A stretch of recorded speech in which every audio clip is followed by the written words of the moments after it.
As early voting comes to an end, election officials are turning their attention to Tuesday, and security is top of mind. I'm Kim Chapman-Whitfield. And I'm Josh Rowe. Today we learn local election commissions are using more poll watchers to make sure things go smoothly on Election Day. News Channel 9's Maggie Weaver joins us now live with a closer look at the specific roles they will play when you cast your ballot. Maggie.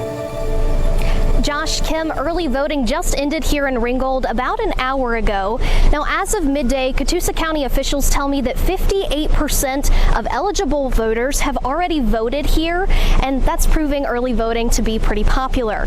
Now, some voters also told me today that they are feeling better about casting their ballot this election season because of poll watchers.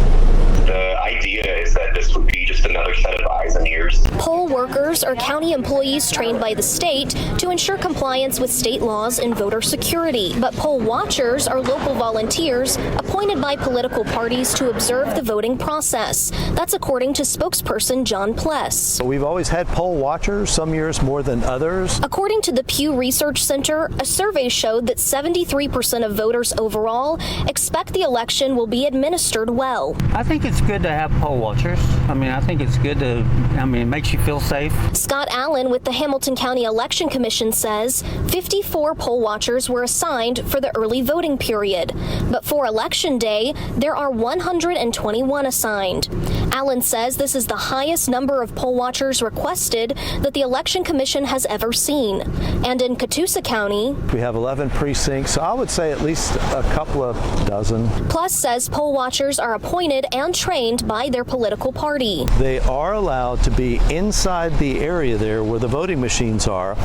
They cannot engage with voters. Plus says the badges they wear are different from poll workers so that voters can know the difference between the two groups. A poll watcher sees anything out of the norm, they're not stepping up to try to fix it themselves. They're trained to reach out to a group of dedicated experts. Catoosa County GOP Chair Joanna Hildreth says, quote, having more eyes on the process is good for everyone. Poll watchers give the parties firsthand knowledge if anything unusual comes up. But I haven't heard of any problems here in Ringgold. I don't think you're going to have any problems at all. Plus also wants to remind absentee voters to go to the Secretary of State's website to check that their ballot has been received. Now, if not, he says that you can go by your designated precinct to drop off that ballot, or also to go to your precinct, and that is to vote on Election Day. That's this Tuesday. In Catoosa County, Maggie Weaver, News Channel 9. All right, Maggie, thank you. Georgia is seeing record-breaking turnout during the early voting period. According to data from the Secretary of State's office, more than 3.6 million people have already voted in person. More than 343,000 absentee ballots have been received. The Secretary of State's office says the combined turnout accounts for more than 50% of registered voters in the state.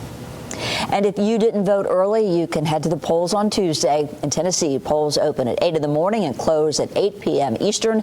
In Georgia, they'll be open from 7 to 7. We'll have full coverage of Election Tuesday night with the latest results and reaction on air and online at newschannel9.com. And coming up later,